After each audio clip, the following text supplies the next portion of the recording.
Hola, ¿qué tal? Pues aquí complaciendo a mi amiga Gaby Torres con un nombre normal, Espinosa Paz. Sé que nada pasará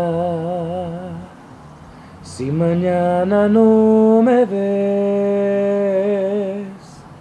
y tengo que asimilar que peor este soñador ya no tienes interés.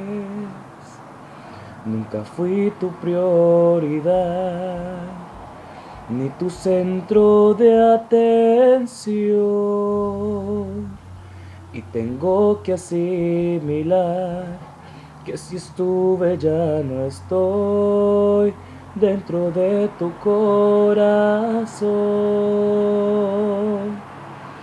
Me haré pasar por un hombre normal que puede estar sin ti, que no se siente mal, y voy a sonreír para que pase desapercibida mi tristeza.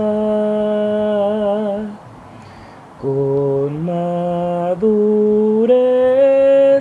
te voy a retirar y por primera vez prometo no llorar y voy a sonreír para que pase desapercibida mi tristeza. Madre, pues mi gente,